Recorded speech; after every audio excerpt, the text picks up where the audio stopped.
going on, y'all? What is up? What is up? It's your boy, and a great Sunday. Straighter Reviews, aka Straighter with You, aka That's Him right there. Oh, whoa, whoa, whoa. Right here in my hand right there, we got that Code Vein, because people has been asking me, the Straighter Reviews, how I think about this game, real raw and uncut. Now, Code Vein, you know, when it was announced, everybody was like, oh man, I gotta play that game. That game looks very, very neat. Sometimes looks are deceiving. We finally get these games in our hands.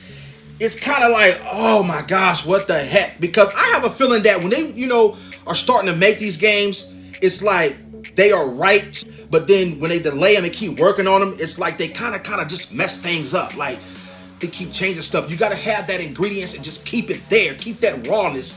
And this is what I felt, is that something about Code Vein was just missing out of this game, because, you know, they said they had to pull it back because they had to keep working on it or making it better or something. I felt that maybe they toned it down. Maybe they didn't really want it to be as hardcore difficultiness like a really authentic Bloodborne and Dark Souls game. You can call Code Vein a fun style, a anime style Bloodborne game. Every characteristics, every stage, I mean, it's got its own levels and, you know, graphic standpoints as well. The menu boards and the level up system, everything is basically the same. Like, it's identical to a Dark Souls game. But I could tell that Bandai Namco is actually being careful to not try to actually copy because, you know, of copyright laws and all that. So it's kind of like a toned down, watered down menu version, leveling up.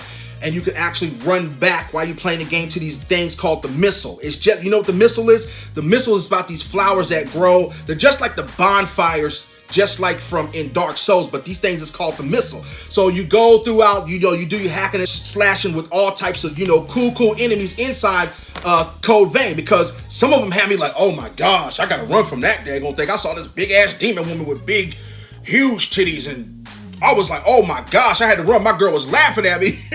I just kept leveling up, and all these enemies I was slashing through was getting too damn easy. And then it's got some kind of like time trials that you can actually just run into and pop into, just pop up out of nowhere, and you have to just slash all the enemies out the way. The Revenants, and they fight against these blood beads, and, you know, they're trying to protect it because you got the enemies trying to, you know, hog up the blood beads, and if they run out of the blood beads, nobody is going to be able to breathe, because for the simple fact is that they got to walk through with these characteristic face gas mask on their face. And if they don't have it, they're not going to be able to survive. And also, I'm thinking that, and then their hunger for the thirst for the blood bead. Oh, yeah. Then as you go through the story mode, you can actually stop at the house that you can get your rest on, and you got this characteristic girl by the name of Murasame. Murasame sells you different type of weapons and attributes, and I think she can actually sell you these new coat veils called, the blood veils. So different type of blood veils is where you can actually get, because they have different type of, you know, perks where you get this claw coming out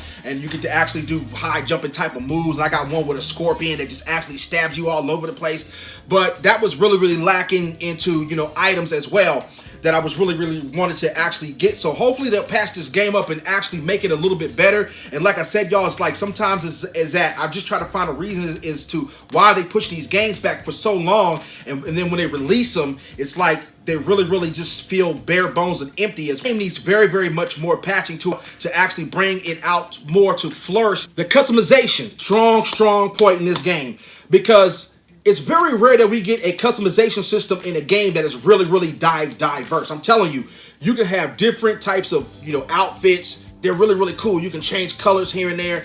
The only thing I didn't like about it is you was running out of, you know, space, because it's got these blocks, and after you use up all the blocks, you can't add no more. But it's pretty cool, because I made a gothic style character, and you get to actually make a anime style character in a Dark Souls world that you really like. And it's really cool. But the other thing downfall about it is that I couldn't even make a short character, a fat character. They really need to patch it up and really fix, you know, type of stuff that we really want, because you can't really keep stuff out that people like. But that's a really strong point that I liked about the customizations. This game is made for the people that really want to play a Dark Souls game.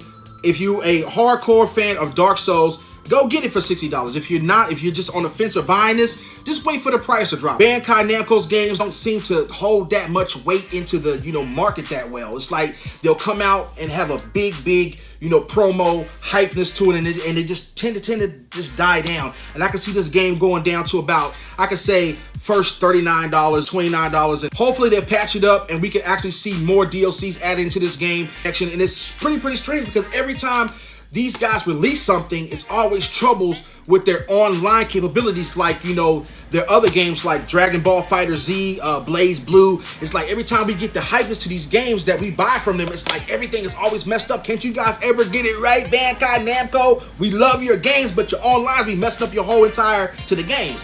But like I said, y'all, make sure you guys go pick it up if you want to. If you're a hardcore Bloodborne fan, it's made for basically an anime, type of, world, and people that want to play that easier feel of a Dark Souls game, but in a form of Code Vein. Love y'all out there, Real Raw Nutcut. Thank you for checking out my review of Code Vein. Oh yeah!